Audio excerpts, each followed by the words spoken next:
Well, I moved here in 1974 from Glasgow. And it was wonderful. Actually, I lived in Sighthill. Basically, the main play area was the graveyard. So that was and it was a very, very rough place. We actually moved out here, believe it or not, in my dad's 32-ton truck. Then rather than get a thing, his boss says, take the truck. So we had all our stuff in the truck, and then we moved to Cumbernauld. I just had turned 12, and we moved in here just after the April, May. I didn't go to primary school, because my mum and dad thought, what's the point of going? You're only going to go for like a month and a half. So they says no, so I ended up with like a 12-week summer holiday.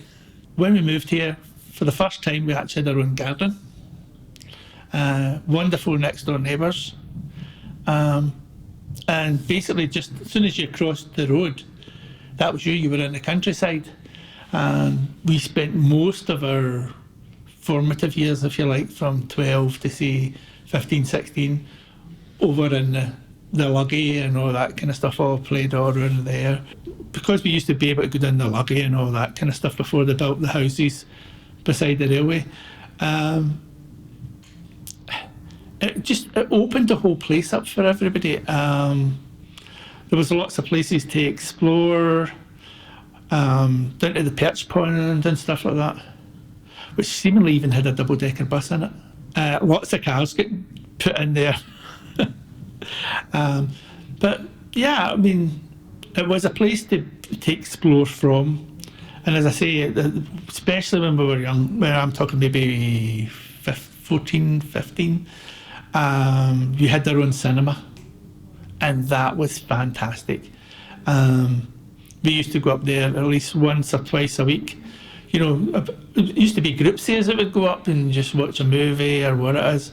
Because at that time, of course, you didn't have Netflix, you didn't have anything like that. It was just, I think at that time it might have only been the 3 channels. I don't know if Channel 4 came along, I can't just remember the exact date. But so going to the cinema and that was a great deal, plus it was only £1. So it was really good. I broke my neck when I was 15, so I couldn't do the normal stuff. And like it or not, I used to go to the pub with my brothers, because it was kind of meant to be safer than anything else, even though I was only 15. The pubs here it wasn't guys at 18 and 19 that were trying to fight each other. It was guys in their 40s and 50s. And I just thought, oh, is there something wrong with the water here? But I mean, don't get me wrong, growing up, the town centre was amazing, because you had so many, a lot more stores, because you had Prestos, you had what everyone wants, what do you call it, Mackay's, Roco, all the big stores. But then you also had a lot of restaurants, you had several pubs, you had the hotel and all that kind of stuff. So it was a very much a communal thing, and people used it, and every local pub had its own chip shop. So, which was really good, especially on a Friday night after a few beers. You would just go in and say, I'll get my fish and chips when I'm coming out, and they would be all ready for you coming out. So that was a lot of fun. We used to go to the hotel, which was the Golden Eagle. Now the Golden Eagle was always busy, always busy. Yeah, I think it had about 4 or 5 bars in it itself. They were always busy. Then you had because there wasn't any other Papa Doc's, no, that didn't exist at that time. So there was the Arena, it was called, was the only kind of dance place you had. And then used to even have the Sunday, so most people would go up on the Sunday and everything else, and it was always packed. And to be honest, when I got to about 18 and stuff like that, I started to travel my way around the world, going to different places, and then coming back, because my parents and all that were here. But I think Cumbernauld has seen a massive deterioration in the last 20 years. But I always remember walking through underneath the town centre beside the college with my uncle, and he was in the building trade all his days, and he looked at it and he suddenly put his hand up and touched the ceiling piece, and he just went, Craig, you will never park your car here. Do not park your car under this. That's how dangerous he thought it was. This thing had been built so substandard that he was saying it could collapse at any point in time.